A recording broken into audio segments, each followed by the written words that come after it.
Okay, let's unpack this. Today, we are diving deep into a topic that feels, well, incredibly relevant to so many of us.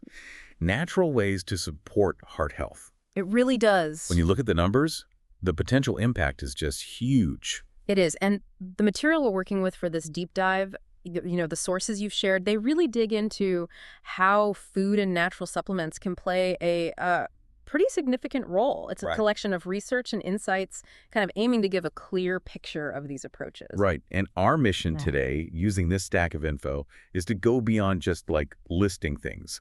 We want to pull out the most important findings, understand the why behind the recommended natural methods, Hmm. and really get to grips with the science that the sources are presenting. It's all about distilling this information directly for you. Exactly. It's about cutting through some of the noise. Yeah. There's so much health advice out there. And focusing on what the material identifies as truly impactful for heart health using natural means. And there's a statistic highlighted early on that really grabs your attention. Oh, the one about nearly 1 in 2 adults in the U.S. Yeah. having some form of heart disease risk. Yeah, that one. That number is staggering.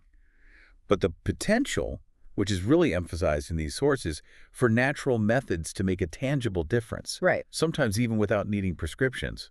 Well, that's where this deep dive gets really interesting, I think. It does shift the conversation, doesn't it? It moves from just focusing on treatment to empowering individuals with proactive, accessible strategies, Yeah. things rooted in their daily choices. Yeah, exactly. So based on the sources you shared with us, this deep dive is going to cover a few key areas. We'll start with the absolute foundation these powerful foods identified as heart allies. Mm-hmm. Then we'll explore some specific natural supplements that are presented as like strategic support. We'll also need to navigate the tricky territory of things that might look healthy, but maybe aren't, according to this material. Right, the pitfalls. And finally, we'll bust some common heart health myths using those fact or fiction examples provided in the sources. Sounds like a good plan. It's about giving you actionable knowledge straight from the information you've gathered for us. Let's get into it. Let's dive in. All right, kicking off this deep dive then. The sources we're exploring make a really powerful argument that the foundation of heart health lies squarely in our diet. Definitely. They frame food not just as something we consume for energy, but as, well, potent medicine specifically for the heart. That perspective is fundamental to the material, yeah. It's about recognizing the active compounds in everyday foods and their specific physiological effects. The sources identify a list of what they actually call top heart-loving foods. Okay. And they select these not randomly, but for very specific, science-backed reasons. Which brings us to the first food they highlight, leafy greens. So think spinach, think kale. What makes them so powerful for the heart, according to this stuff? Okay, so these greens are emphasized because they are incredibly rich in nitrates. The sources really point to nitrates as a key component. Nitrates, okay. Yeah. And what do these nitrates actually do in the body that benefits the heart? Well, the sources link nitrates directly to helping lower blood pressure. See, when you consume nitrates from food like spinach or kale, your body converts them through a specific pathway into nitric oxide. Ah, nitric oxide. Exactly. Now, the sources don't deep dive into all the biochemistry of it, Right. but the implication from their focus is clear. Nitric oxide is this signaling molecule that helps relax and widen blood vessels. Vasodilation. Precisely. And this reduces resistance in your arteries, making it easier for your heart to pump blood and thus lowering overall blood pressure. So it's not just a general healthy food. There's a specific mechanism described here. The nitrates are actively contributing to better blood flow and less strain on the heart. Exactly right. It's a direct biochemical pathway highlighted in the material. And the practicality is key, too. The sources suggest incorporating these really simply. How so? Like a handful of spinach in a smoothie, a bigger salad for lunch, maybe some sautéed kale as a side dish. It's presented as a pretty accessible way to leverage this nitrate power. Makes sense. Okay, moving down the list, the sources point to berries as another heart powerhouse. What's their key contribution? Berries are spotlighted as antioxidant powerhouses. Their primary role, as emphasized in the material, is fighting inflammation. Inflammation. Yeah, that seems to be a common thread in so many chronic diseases, definitely including heart issues. Why is reducing inflammation so crucial for the heart, specifically? Well, chronic low-grade inflammation is understood to be a significant contributor to atherosclerosis, the buildup of plaque in the arteries. Right, the hardening. Yeah. It damages the lining of blood vessels and promotes the formation of these dangerous plaques. So by providing this rich source of antioxidants, berries help neutralize harmful molecules called free radicals, Okay. which can trigger and perpetuate this inflammatory process. The sources frame this as a direct defense mechanism. So those vibrant colors in berries aren't just pretty. They actually represent compounds actively working to protect your blood vessels from inflammatory damage. You got it. And the sources mention berries generally, which is nice. Gives us options: blueberries, strawberries, raspberries, blackberries. Exactly. They all offer these anti-inflammatory benefits. And again, easy ways to get them in daily toppings, cereal or yogurt, mixing into salads, just snacking on them, blending into drinks. The simplicity is part of their power. Okay, good stuff. Next on the list from the source material are nuts. Walnuts and almonds are specifically called out. What do they bring to the table for heart health? The sources highlight two key components here: healthy fats and magnesium. Healthy fats, okay. So like those monounsaturated and polyunsaturated fats we often hear about. Yeah. The ones that are supposed to be beneficial. Yes, exactly that category. The sources emphasize these fats for their positive impact on cholesterol profiles. Specifically, helping to lower LDL, that's the bad cholesterol, and raise HDL, the good one. They also provide essential fatty acids that our body can't make itself, contributing to overall cardiovascular function and, cell health. And magnesium, we saw it mentioned sort of alongside the leafy greens blood pressure benefits. Yeah. What's its role specifically from nuts, according to the sources? Yeah, the sources reiterate magnesium's crucial role in blood pressure regulation and maintaining a healthy heart rhythm. Magnesium is involved in just hundreds of enzymatic reactions in the body, Wow. including those that control muscle and nerve function. For the heart specifically, it helps the heart muscle contract and relax properly, and it influences the tone of blood vessels. So it directly supports healthy blood pressure and helps prevent arrhythmias. Okay, so nuts offer a kind of double benefit: improving cholesterol through the fats Yeah. and supporting both blood pressure and heart rhythm through magnesium. That's interesting. Now, given they are pretty calorie dense, is portion size a consideration based on the sources? The sources don't provide specific portion recommendations within this particular section, but it's a general principle in nutrition, right? Yep. And it's definitely implied when discussing incorporating nuts into a diet that moderation is wise. A small handful as a snack, maybe adding them chopped to meals for texture and nutrients. These are practical ways to get the benefits without, excessive calories. Right, makes sense. All right, moving on to avocados. Yeah. What does the source material say about their heart-loving qualities? Avocados are prized in the sources for being a great source of potassium and monounsaturated fat. Potassium, there's that mineral again. Mm-hmm. How does potassium from avocados contribute to heart health? Well, potassium is critical for balancing sodium levels in the body. And as we know, high sodium intake is a major driver of high blood pressure. Right. Potassium helps the kidneys excrete excess sodium, which in turn helps lower blood pressure. It also helps relax blood vessel walls. So, like the nitrates and magnesium we talked about, potassium is highlighted as a key player in managing blood pressure effectively. And the monounsaturated fat, that connects back to the healthy fats point we just discussed with nuts. It seems like the sources are really emphasizing the importance of getting these beneficial fats from multiple food sources. Absolutely. It reinforces that recurring theme of incorporating these beneficial compounds through diverse whole foods. And avocados are incredibly versatile, right? Smashed on toast, sliced in salads or sandwiches, blended into creamy sauces or dips. Pretty easy to add to your diet. Definitely. And finally, the fifth food specifically called out on the source's top list: oats. What makes humble oats a champion for the heart? Oats are highlighted for a specific type of soluble fiber they contain called beta-glucan. Beta-glucan. Okay. What's its superpower for the heart, according to this material? The key benefit identified is its ability to lower LDL cholesterol. This is actually one of the most well-established benefits of oats. How does it work? Beta-glucan forms this kind of gel-like substance in your digestive tract, and that gel traps dietary cholesterol and also bile acids, which the body makes from cholesterol and prevents them from being absorbed. Okay. So this forces the body to use up its existing cholesterol to make more bile acids, effectively lowering the amount of LDL cholesterol circulating in the blood. So regularly consuming oats can have a direct impact on reducing that bad cholesterol number. That's a primary target for reducing heart disease risk, right? That's the direct mechanism described, yeah. Starting your day with oatmeal, using oats in baking, maybe adding them to smoothies, The sources list these as practical ways to harness that beta-glucan benefit. What's really striking about this section and the way the sources present it is how accessible and, well, normal these foods are. Leafy greens, berries, nuts, avocados, oats. They aren't some obscure health foods.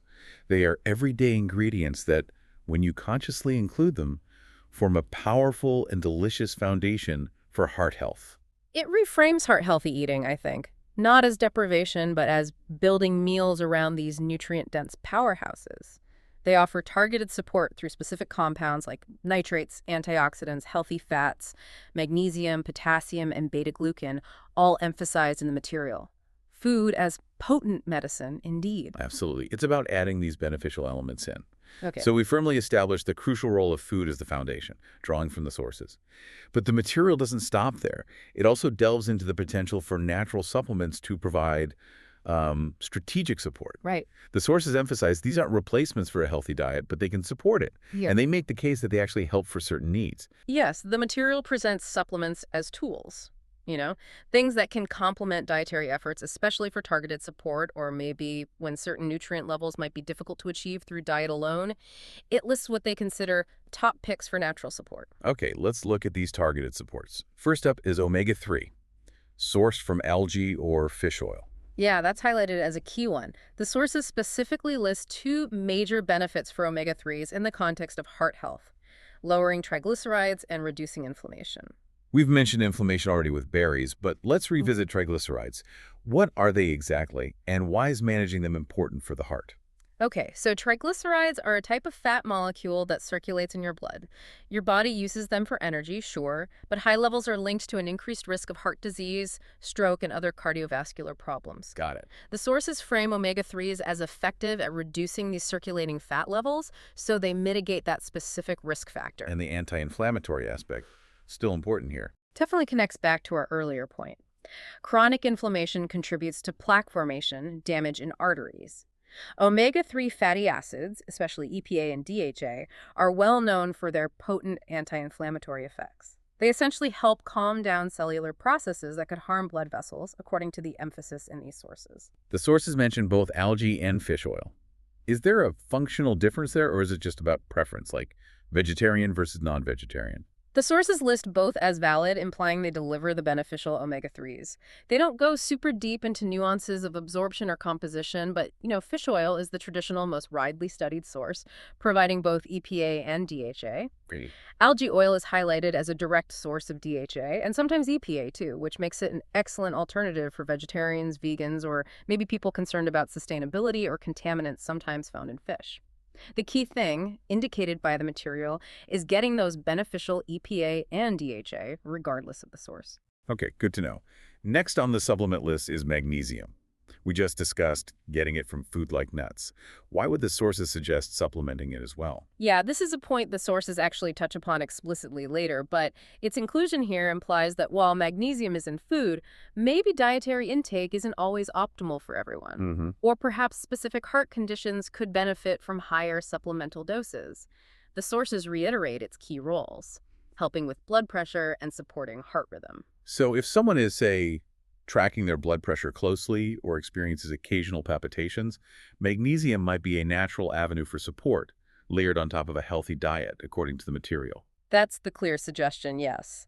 It reinforces magnesium's importance and positions supplementation as a valid strategy when diet alone might not be sufficient for specific heart support goals.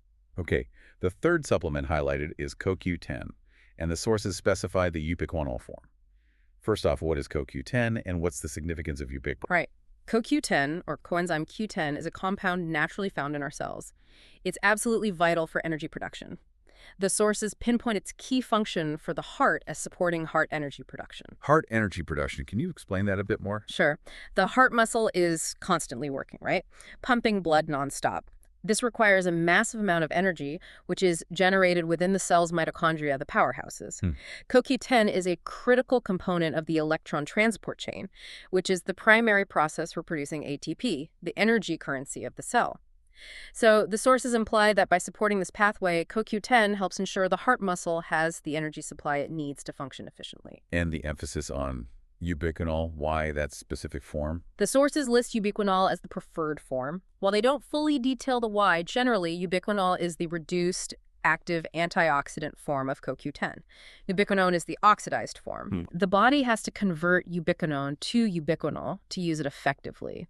So the sources highlighting ubiquinol suggests it might be more readily absorbed and utilized, especially as we age or in certain health conditions where the body's ability to make that conversion might be impaired. And the sources specifically mention a benefit for older adults. Yes, that's a key call-out. Our natural levels of CoQ10 tend to decline with age, and certain medications, particularly statins, can also deplete it. So, the sources emphasizing its benefit for older adults points to supplementation being potentially really relevant for maintaining optimal energy production in the aging heart muscle. Interesting. Okay, the fourth natural support mentioned is hawthorn berry. That sounds like it might come from traditional medicine. It does, yeah. The sources describe it as an herbal extract with a long history of use. They mention its traditional uses are to improve circulation and strengthen the heart. So its inclusion in this material seems based partly on its historical reputation and use, maybe. That's the implication. While the sources don't provide the same level of detail on specific biochemical mechanisms as they do for, say, omega-3 or CoQ10, its traditional use for supporting overall heart function and circulation is what places it on this list of natural supports. It suggests a focus on supporting the general tone and function of the cardiovascular system. Gotcha. Now, this section lays out potential supplements, but the sources go a really crucial step further by providing essential guidance on how to choose supplements wisely. This feels incredibly important given how unregulated the market can sometimes feel. Oh, this is vital practical advice, absolutely. The sources don't just list supplements. They try to empower you to be a discerning consumer. Their tips are designed to help you cut through marketing hype and find products that are likely to be safe, pure, and, effective. First tip is third-party testing. What does that actually mean in the supplement world, and why is it so critical? Okay, so third-party testing means an independent organization, think NSF, International USP, or Consumer Lab, has tested the supplement batch. The sources stress this because, unlike pharmaceuticals, supplements don't need FDA approval for safety and effectiveness before hitting the shelves. Right. Third-party testing verifies that the supplement actually contains the ingredients listed on the label in the amounts stated, and importantly, that it's free from harmful contaminants like heavy metals, pesticides, or maybe undeclared ingredients. It's basically your assurance of quality control, purity, and potency. So it's like an external stamp of approval that what's on the label is actually in the bottle and nothing nasty is hiding in there. Okay. Okay. What about the call for clean ingredient lists? This tip encourages looking for supplements with minimal extra stuff.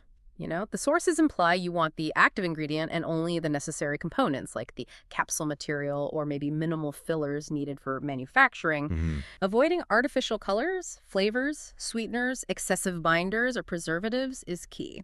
A clean list suggests a focus on delivering the beneficial compound without adding potentially undesirable additives. And the advice to look for dosage based on clinical studies. Why is that important? This is all about effectiveness. The sources highlight this to emphasize that the amount of the active ingredient in the supplement should actually match the doses that have shown benefits in scientific research. Makes sense. Some supplements might contain an ingredient known to be beneficial, but at such a tiny dose that it's functionally useless, right? Looking for dosages validated by clinical studies means you're more likely to actually see the results the research suggests are possible. It's the difference between an ingredient simply being present and being present in a therapeutic amount. Got it. Therapeutic amount. And finally, avoiding proprietary blends. Why is transparency about the ingredient amount so important? Proprietary blends. Okay, so a proprietary blend lists several ingredients under one umbrella name, and it gives you a total weight for the blend, but it doesn't tell you the specific amount of each ingredient within that blend. Sneaky. Yeah. The sources advise against this because you have no way of knowing if you're getting an effective dose of the key beneficial compounds. A manufacturer could theoretically include a tiny sub-therapeutic amount of an expensive beneficial ingredient while loading the blend up with a cheap filler ingredient. Right. Transparency means each ingredient and its specific dosage are listed separately.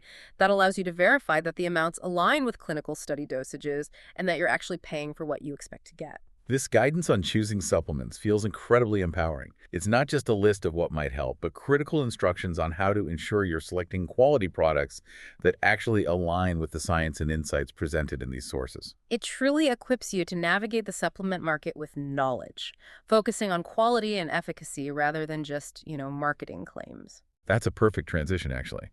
Because while the sources guide us on what to include for heart health, both in diet and potential supplements, they also spend time on the flip side, navigating the landscape of things to watch out for. Hmm. These are foods and ingredients that might seem harmless or even appear healthy, but according to this material, can actually undermine your heart health efforts. Yes, this section is crucial for identifying potential pitfalls in the modern food environment.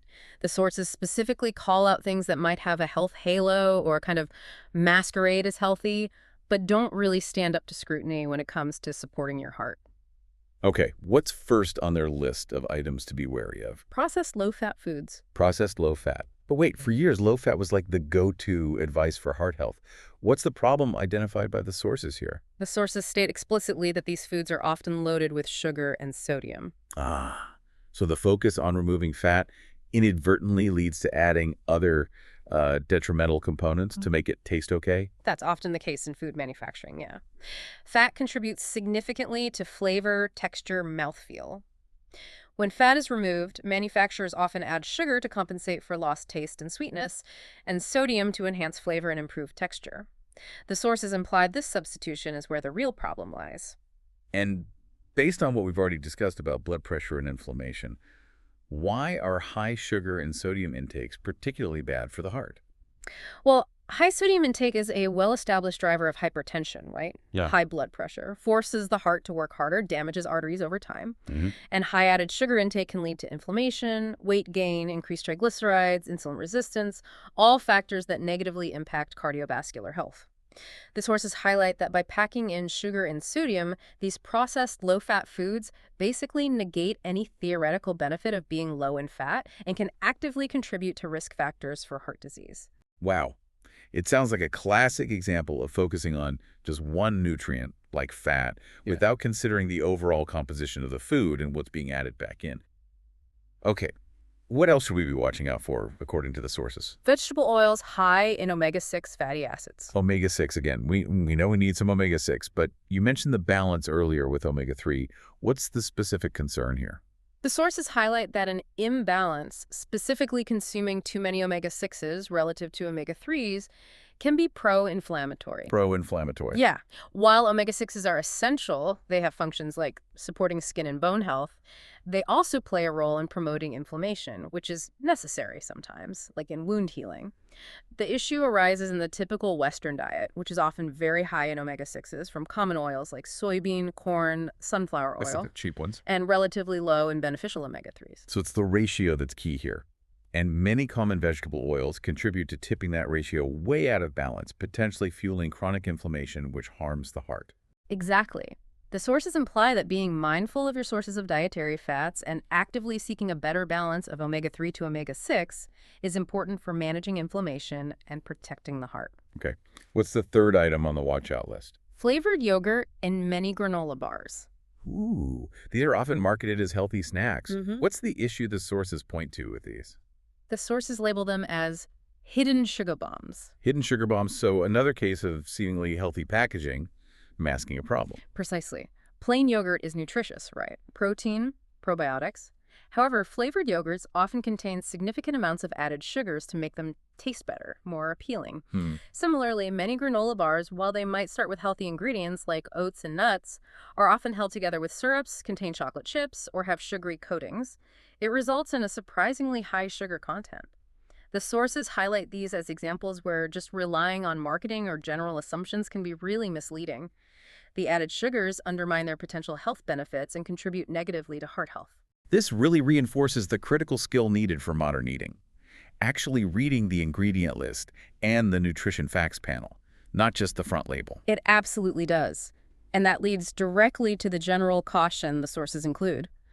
The warning about anything simply labeled natural without digging deeper. Why isn't natural a reliable indicator of heart health, according to these sources? Well, the sources point out that the term natural isn't strictly defined or regulated by the FDA in food labeling, not like terms such as organic. Ah, A product can be labeled natural if its ingredients are derived from natural sources, even if it contains high amounts of added sugar, unhealthy fats, or sodium, or has undergone significant processing. so a sugary snack or a highly processed item could potentially carry a natural label, leading a consumer to believe it's healthier than it actually is. Exactly. The sources frame this as basically a marketing term that lacks specific health, meaning relevant to heart health. Their caution is a call to be a critical consumer. Don't just trust the front of package claims. Turn it over, read the nutrition facts and ingredient list to make informed choices based on the actual composition of the food, aligning with the principles of heart-healthy eating we've discussed, rather than being swayed by a potentially misleading label. Yeah, that makes total sense. This section provides such important context, highlighting those potential landmines in the modern food environment and giving you the tools reading labels, understanding problematic ingredients to navigate them effectively based on the source's analysis. It's about empowering you to look beyond the facade, really, and make choices grounded in nutritional reality for your heart. Okay, now it's time to clear the air a bit and address some common beliefs about heart health, pulling directly from those fact or fiction examples presented in the sources. This segment is designed to clarify points and maybe challenge some conventional wisdom based on the material we've reviewed. Yeah, it's a useful way to directly confront popular ideas and test them against the insights provided in the sources we have. First one up. Coconut oil is heart healthy, based on the sources, fact or fiction. According to the material, this is fiction. Fiction. Wow. Okay. That counters a lot of recent health trends. Why do the sources classify it as fiction? What's the reasoning? Well, the sources add a crucial nuance here. They say it's controversial and should be used in moderation. Oh, okay. Moderation. Yes. While the sources don't delve super deep into the whole debate surrounding coconut oil's saturated fat content and its effect on different types of cholesterol, like LDL particles, classifying it as fiction and advising moderation clearly indicates it's not given a blanket endorsement as heart healthy in this material. It signals caution, likely due to its high saturated fat levels, which are still a point of concern in traditional cardiovascular guidelines. So it's not presented as a beneficial oil for the heart in the way something like olive oil might be. It's more like something to be limited. Okay, next common belief. A glass of red wine a day is good for your heart. Fact or fiction? Fiction, according to these sources. Another widely held belief debunked by the material. What's the reasoning given here? The sources clarify that any potential benefits often attributed to red wine actually come from polyphenols. Those are beneficial antioxidants found in grapes and grape skins, Right. not from the alcohol itself. The sources implicitly suggest that the well-documented risks and negative health impacts of regular alcohol consumption, even in moderation for some people, outweigh any hypothetical benefits from these polyphenols. You can get the same or maybe even more polyphenols from just eating grapes or drinking non-alcoholic grape juice without the drawbacks of alcohol. So the message from the sources seems pretty clear. Don't start drinking red wine for your heart, and understand that the perceived benefits likely come from the non-alcoholic components of the grape. That's the distinction drawn in the material, yeah. The focus should be on the beneficial compounds, not the alcoholic vehicle delivering them. Got it. Third myth. You can get all nutrients for heart health from food alone. Fact or fiction? Fiction. Okay, now this is particularly interesting since we emphasized food as the absolute foundation earlier. Hmm. How do these sources justify saying you can't always get everything from food? The sources explicitly state that for some nutrients like magnesium and omega-3s, supplements may help. This reinforces the role of supplements we discussed earlier. Right. The implication is that while a nutrient-dense diet is absolutely essential, certain individual needs, maybe soil depletion affecting nutrient content in food, or simply the difficulty of consistently consuming enough specific foods to reach optimal, maybe therapeutic levels of certain compounds, means that targeted supplementation can be a valuable, sometimes necessary tool to achieve optimal heart support, according to this material. So supplements are positioned not as a shortcut or a replacement, but as potential gap fillers or maybe enhancers for specific nutrients where diet might fall short for achieving particular health goals. Exactly. They are presented as complementary tools in the overall strategy outlined by the sources. Okay, last myth in this section. Dark chocolate is good for your heart. Fact or fiction? Fact. Great news. I love dark chocolate. But I suspect there are conditions attached, right? Some caveats. Absolutely. The sources immediately add crucial caveats. Yeah. It must be 70% plus cocoa content, and it needs to be consumed in moderation. Okay, why the emphasis on 70% plus cocoa? What's special about that? Higher cocoa content means a significantly higher concentration of beneficial flavonoids and other antioxidants. These compounds have been linked to things like improved blood flow, lower blood pressure, and reduced inflammation, mirroring some benefits we discussed with other foods like berries. Darker chocolate also typically contains less added sugar than milk chocolate or white chocolate. So the sources imply that the heart benefits come directly from these cocoa compounds, not necessarily the sugar or fat content that increases in lower percentage chocolates. And the moderation aspect, what does that look like? Well, even high cocoa chocolate contains calories, fat, and some sugar. The sources don't give a specific amount for moderation, but it strongly implies enjoying a small portion, maybe a square or two, rather than, consuming a whole bar regularly. It's about leveraging those beneficial compounds without overdoing the less beneficial components. Makes perfect sense. This myth-busting segment provides really valuable clarity, I think, challenging common assumptions with the specific, nuanced positions presented in the sources. It helps refine what we thought we knew about some of these popular topics. Yeah, it's about replacing maybe oversimplified beliefs with a more informed understanding, based directly on the material provided for this dive. This deep dive has been incredibly informative. We've pulled so many practical and science-backed insights directly from the sources you've shared with us. It truly distills a natural approach to heart health into actionable knowledge, doesn't it? It really does. Bring it back to you, the listener. The key takeaways feel both powerful and, honestly, surprisingly accessible. We started by grounding everything in that foundation of food, highlighting how everyday items like leafy greens offer specific blood pressure benefits through nitrates, berries fight inflammation with antioxidants, nuts provide crucial healthy fats and magnesium for blood pressure and rhythm, avocados deliver potassium to help balance sodium, and oats lower LDL cholesterol thanks to beta-glucan. These are just generally healthy foods. The sources really detail their targeted mechanisms. And then we explored the potential for natural supplements to act as strategic support.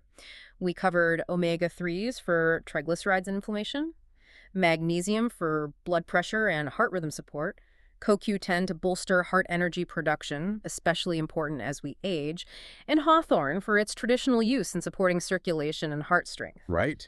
And crucially, the sources didn't just leave us guessing about quality. They provided those essential criteria for choosing supplements, wisely demanding third-party testing for purity and potency, seeking clean ingredient lists, ensuring dosages are backed by clinical studies, and avoiding those opaque proprietary blends.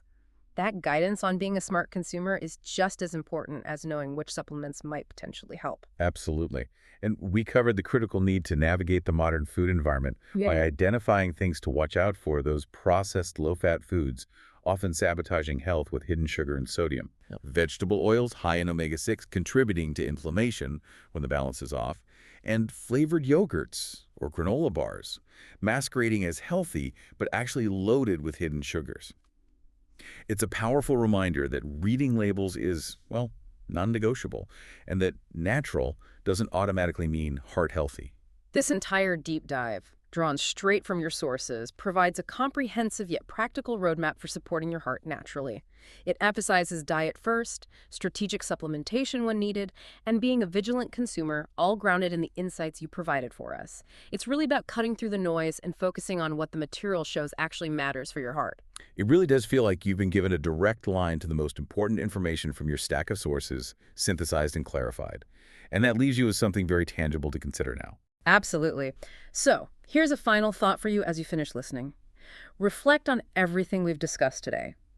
Which single insight resonated with you the most? Maybe it was the specific mechanism of nitrates and leafy greens, maybe the importance of the omega-3, omega-6 balance, perhaps the critical tips for choosing supplements, or even the truth about dark chocolate. How can you integrate just one or two small changes based on that insight into your daily routine, starting today? Because as these sources strongly suggest, making small, consistent, natural choices, informed by knowledge like this, can truly contribute significantly to your long-term heart vitality. Think about that one actionable step. What will it be for you? Stay informed and stay heart healthy. We'll get you on the next deep dive.